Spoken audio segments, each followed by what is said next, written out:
شروع ہونے والے سالانہ عرس خان صاحب کے لیے Jammu Kashmir People's Democratic Front کے ادھیکش اور پورو منتری حکیم یاسین نے پرشاسن سے ٹھوس انتظام کرنے کی مانگ کی ہے۔ انہوں نے کہا کہ ہر سال ہزاروں کی تعداد میں عقیدت مند اس پوتر درگاہ پر حاضری دیتے ہیں۔ ایسے میں بنیادی سہولتیں جیسے بجلی، پانی، ٹریفک اور صفائی کا خاص انتظام ہونا چاہیے۔ وندے بھارت ٹرین کی شروعات کو لے کر حکیم یاسین نے پردھان منتری نریندر مودی کو بدھائی دی اور کہا کہ اس ٹرین سے آواگمن آسان ہوگا، پریٹن اور ارتھ ویوستھا کو نئی رفتار ملے گی۔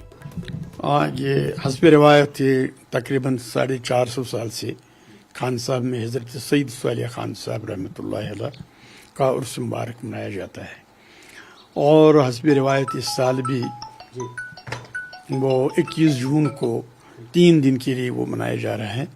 کافی زائرین باہر سے آتے ہیں، بڑا مشہور عرس مبارک ہے یہ، اور ہمارے گاؤں کا بھی نام اسی مناسبت کے ساتھ خان صاحب پڑا ہے، اسی بزرگ کے نام سے منسوب ہے ہمارا گاؤں بھی۔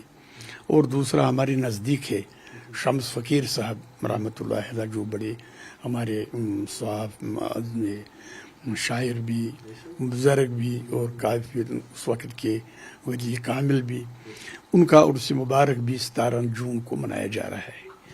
تو اس سلسلے میں یہ گزارش ہے کہ سرکار سے، ایڈمنسٹریشن سے، حسب روایت وہاں پر جو پانی، بجلی، سڑک، صفائی اور دوسرے سیکورٹی کا بندوبست ہونا چاہیے، تاکہ جو زائرین تعداد میں آتے ہیں ادھر، ان کو کسی قسم کی مشکلات کا سامنا نہ کرنا پڑے۔ کہ یہ آج ہی کی بات نہیں ہے، اور یہ حسب روایت وہاں پر یہ انتظامات کیے جاتے ہیں۔ اب ضروری ایک بہت ذمہ دار علاقے کے اور ان لوگوں کے ایک جو معاملات ہوتے ہیں جو ہمارے نوٹس میں وہ لاتے ہیں، اس لحاظ سے میں آپ کے پروگرام کی وساطت سے سرکار کے نوٹس میں یہ بات لانا چاہتا ہوں کہ ان دونوں جگہوں پر ان ایام 17 اور 21 کو باضابطہ طور وہاں ہر ایک معاملے کے بارے میں سوچ سمجھ کر، حالات کا جائزہ لے کر، سیکورٹی سمیت دوسرے معاملات کا بندوبست کیا جائے۔ اور ہم نے دیکھا صاحب کہ ریشنلائزیشن آف ریزرویشن، آپ کو پتہ ہی ہوگا، اس پہ اوپن میرٹ کو لے کے کافی مسئلہ چل رہا ہے۔ 6 مہینے کا وقت ملا تھا، آپ کو یاد ہوگا MP رولا جو ہے آگا رولا، انہوں نے لیڈ کیا تھا اس ٹائم پہ CM کے گھر پہ پروٹیسٹ۔ تو 6 مہینے ہو چکے ہیں، اسٹوڈنٹس نے ایک ڈوسیر بھی پریزنٹ کیا تھا، لیکن ابھی تک کوئی آفیشیل کمیونیکیشن نہیں آ رہی ہے، اور اسٹوڈنٹس جو ہیں تھوڑا اسمنجس میں ہیں، جاننا چاہ رہے ہیں۔ تو آپ اوور آل کیسے دیکھ رہے ہیں اس سب کو؟ یہ ایک ہمارا بہت سینسٹیو ایشو ہے، ہمارے خاص کر ہمارے جو پڑھے لکھے نوجوان، اگر آج بھی ہم ان کو اگنور کریں گے اس مناسبت سے، اگر ہم سنجیدہ طور سے ان کے مستقبل بارے میں سوچیں گے، اس کے بہت برے اثرات پڑیں گے۔ کمیٹی تو بنائی ہے سرکار نے، انہوں نے 6 مہینے کا ٹائم مانگا۔ کل آپ کے ہی پروگرام کی وساطت سے میں نے یہ سنا کہ اب وہ کیبنٹ میں لائے جا رہے ہیں۔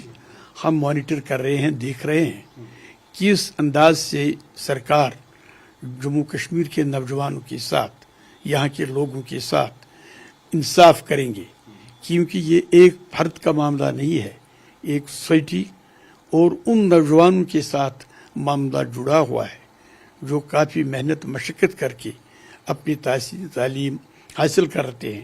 اس سے پہلے بھی ریزرویشن کے کچھ سیکشنز ہے، ST ہے، SC ہے اور دوسرے ہیں، ہر ایک کو اپنا اپنا حق ملا۔ اگر یہ نہ برا ہوگا، صرف کشمیری بچے ہی جن کے بارے میں ابھی کوئی فیوچر کی بات کوئی نہیں کر رہا ہے، ہمیں سبوں کو اپنا حق ملنا چاہیے۔